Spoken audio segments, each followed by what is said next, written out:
What's up, guys? Koma here, and today we are covering an Arc Warlock build, all focused around the brand new Ionic Sentry.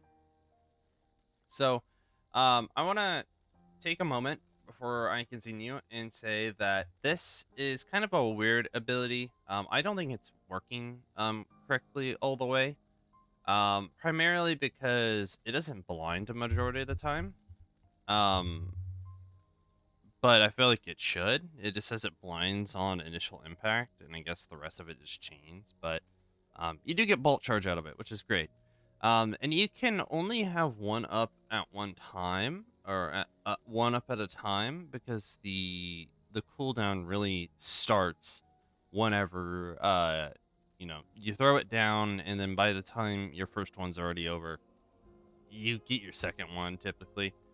So you won't be able to see this thing out as much as you see something like the stasis turret Bleak Watcher. But nonetheless, I'm gonna be making a video here about it. And there's two different builds, but this build I want to go over first, as it is typically my go-to, and that is with Geomag Stabilizers, as it has actually been buffed, where the ionic traces you pick up gain you energy for chaos reach has been buffed from 2% to 7%.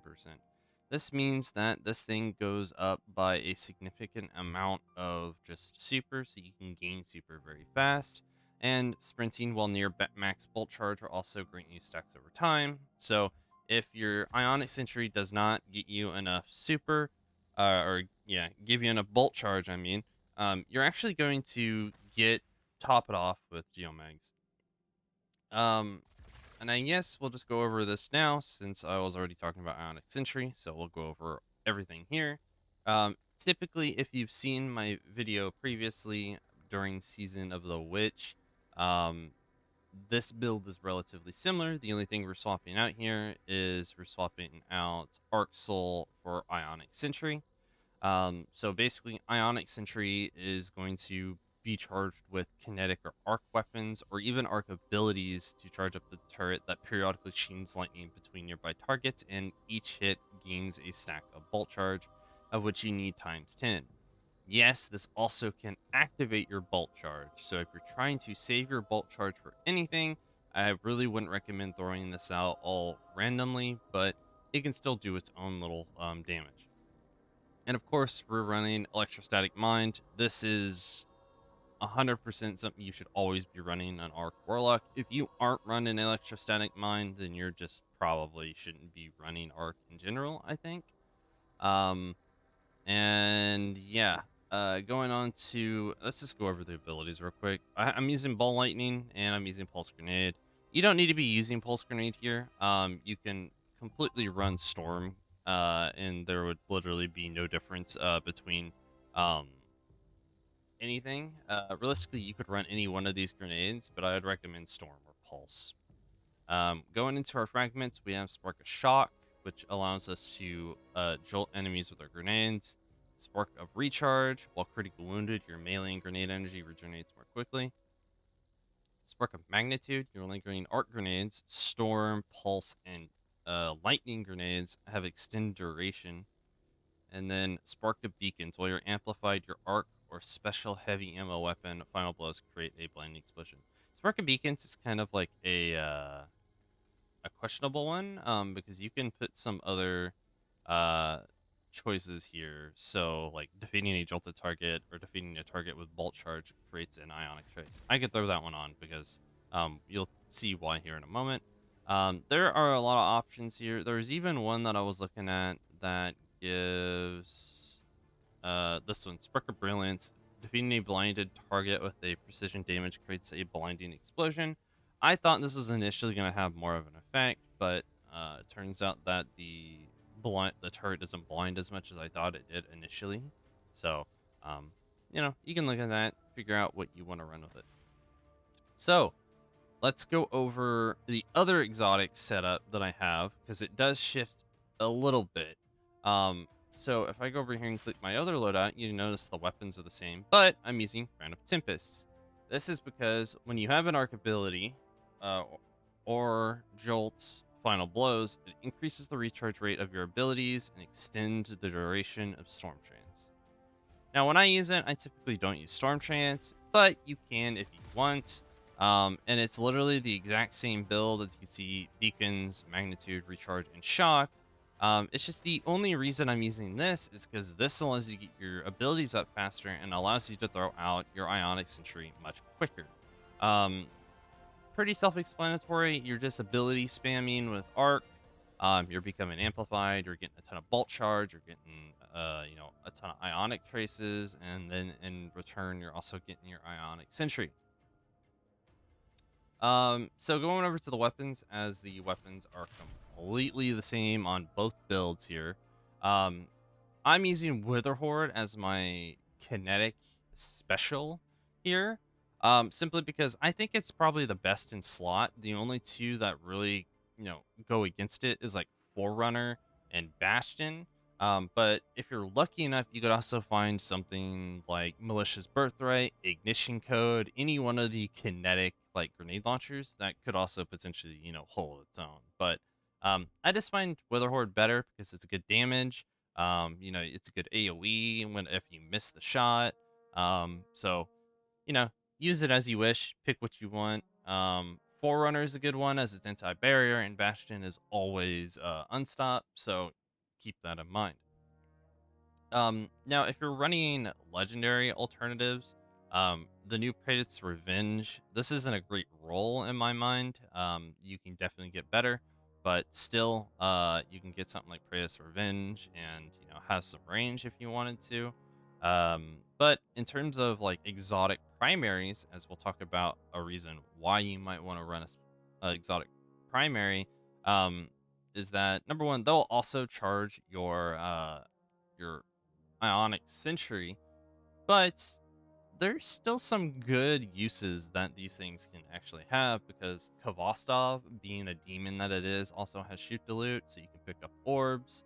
Um, just having the ricochet bullet, so one bullet might get multiple kills. You have Necrocosm, of which its explosions are actually considered arc damage. So not only are you getting the kinetic kill, but you're also getting the arc kill from the headshots as well. The poison that comes from the Weapon of Sorrow effect does not work here, so do keep that in mind that it's not considered a kinetic as far as I'm aware. And of course, we have non-catalysted Quicksilver. A little kind of weird thing is that if you don't apply the catalyst, it doesn't turn out to be Strand. You can do this by just simply pulling it from collections. So you go here to Kinetics, and then you can go over to where is it at? I know it's here somewhere. Quicksilver. Pull it from here and make sure you're not applying the catalyst, and it should come out as a kinetic weapon.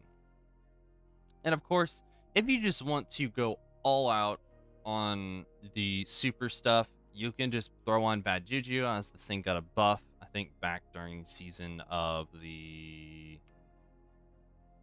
Wish, I believe. If it wasn't Wish, then it was one of the previous episodes. Either way, this thing can just annihilate everything now, especially if you have the catalyst, as well as just being able to get you super and just have increased damage whenever getting kills. Super good. Going on to the main highlight of this build, in my opinion, which is Vesper Station Pyroelectric Propellants. So this roll you're seeing here is my go-to roll, Attrition Orbs, Jolting Feedback, which pairs very nicely together. Sometimes Attrition Orbs isn't always useful, so you're welcome to replace that with whatever you like. But I'm running Attrition Orbs because it pairs really nicely with Jolting Feedback as long as I'm doing damage to eventually jolt the target. So, on bosses, I can make an orb, and then I can also jolt them simultaneously. And I'm also running Signature here just because, well, I can make an Ionic Trace on Final Blows if my Jolting is on cooldown and my Electrostatic Mind is on cooldown. So, which is rare in my opinion. So, you don't need to run Synergy. It's just something I like to do. But this thing is an actually absolute beast because once you're amplified, it's going to jolt even faster. So you're going to be able to jolt many targets uh, you know, all at the same time. As well as the Braid Legacy origin trait here, damage with this weapon generates a small amount of ability energy for the one closest to a full charge. So you're just going to be able to top off your energy. There are some options that you can have outside of this. For one, in terms of legendary, you can do something like the Psycho Pomp if you're looking for a new area denial grenade launcher. This thing does not jolt as far as there's no jolting from this GL, but you can get Rolling Storm in this column, of which allows you to actually obtain bolt charge, so you can focus more on bolt charge instead of jolt and the whole 9 yards. But it does get eddy current, where if you're amplified, yeah, you can reload and handling goes up. So yeah, really nice little perk, but I really wouldn't recommend Psycho Pump on too much. However, there is another weapon you can replace with the pyroelectric propellant, and those are the two weapons from season of the, or no, it's episode Revenant. My bad. And that is for one, Vantage Point. Vantage Point is the adaptive frame pulse rifle. As you can see, this roll has stats for all jolting feedback, which kind of pairs really nicely. And again, we're running synergy, and the other roll I have is Keep Away Desperado, which I don't care much about. But the other roll, which I think is significantly better, this is the wrong one that I wanted to pull, but this is the Noxious, or yeah, Noxious Veveter. So this has the exact same roll, Attrition Orbs, Jolting Feedback, but you might be wondering why this would be even better than something like the Pyroelectric. Well, for one, this gun is a Precision Frames SMG, so it's probably the best SMG frame out there. Probably not in terms of PvE, but it's a really nice frame. And Attrition Orbs and Jolting Feedback procs much faster because of the smaller magazine. This is just a countermeasure for the sake of, Pyroelectric here, because Pyroelectric, it takes like 10, maybe a little bit more rounds from the magazine to jolt without amplified. But since you're going through ammo so fast with this SMG, you're going to be proccing these so much faster. So do keep that in mind, as that is an alternative. But I haven't used this too much, but I know that it is good. Going on to some of your special ammo alternatives and your exotic alternatives for this, you can ignore Celeste. I was playing with Celeste. First of all, Delicate Tomb, obvious. Creates more Ionic Traces, jolts whenever you have Tempest Cascade after collecting an Ionic Trace. Simple. If you have this as well, the Catalyst, collect an Ionic Trace, partially reloads the magazine from reserves. Really good little fusion. I used it for quite some time during Season of Plunder whenever they did some arc changes, and it was a fun time. Of course, we had to go say the OG, Cold Heart. Periodic generates ionic traces while in its high damage state. It just gets increased stats from its masterwork, and this weapon shoots a steady cold fusion powered arc laser, dealing more damage the longer it remains on target. So if you're looking for a decent like champion melter or some high enemy killer, this is probably gonna be your go-to. And of course, the brand new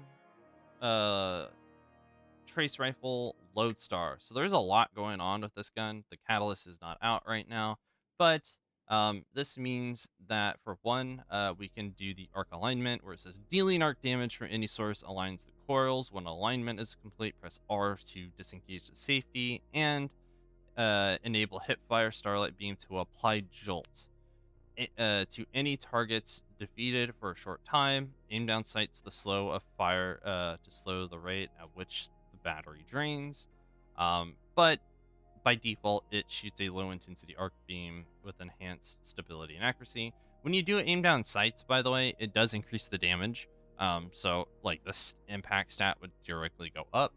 But the cool thing here is that you have phase converter. When aiming down sights, the beam is compressed into short, high energy bursts that interact with targets affected by arc debuffs. dealing increased damage and causing them to detonate into blinding explosions on final blows. So basically, you're getting jolt and you're getting blinding all in the same gun as long as you can get a kill, which is fairly nice. I really need to play with the gun more, but I have always found pyroelectric propellant just way too much fun to drop. Some options here. Of course, heavy is personal choice in most of my videos. So if you want to run damage, you can run damage. If you want to run ad clear, something such as the new Watchful Eye machine gun, you're welcome to completely do so. Again, jolting feedback. We're just taking full advances of jolt and electrostatic mind here. So do as you please, really, with the heavy slot. Let's quickly go over the mods. As you can see, here's the mods. And then I need to come over and quickly reset my artifact because this is something I keep forgetting to do. But we're running overclock and load, wire amplify, or have bolt charge. Arc weapons gain increased handling and reload speed. De-electric, defeating arc debuff targets grants bolt charge, which can be boosted as well. I'm going to grab these. And then electric, photonic flare, defeating an exhausted or severed target with arc damage releases a blinding burst. Exhausted targets deal reduced outgoing damage. Flashover, when you gain a maximum bolt charge, you become amplified. A really good one. And then I'm going to just grab Dreadful Finisher because it's really the only thing here that I'm going to use. And then once you get down to it, you can do Defibrillating Blast. And a champion grants maximum stacks of bolt charge, triggers an arc bolt that heals you and jolts combatants that it damages. And of course, you can always just pick up Particle Reconstruction, as that is probably always going to be the go-to for this column, besides maybe, Void Flux or something like that. So, that's all of the artifact. But then, of course, we have the mods in general. So I'm running Harmonic Siphon with heavy ammo finders, momentum transfer, firepower, fastball, 2 or 3 damage resistances to your personal choice, innervation, arc weapon surges, and then we're also running time dilation, a bomber, and a powerful attraction. So anytime we cast a rift, all orbs are going to come to us in vicinity, which if you're using jolting feedback and attrition orbs, you're going to be getting quite a few of them.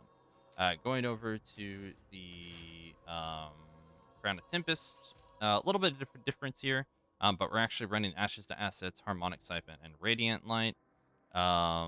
Momentum transfer, fastball, and firepower, just like the other one. Resistances like 4, innervation, arc weapon surge. So we're running 2 innervation here, arc weapon surge. This is because our recovery is a little bit lower in this build because of armor, and powerful attraction, time dilation, and bomber yet again. So pretty similar builds on both, but adjust it as you wish.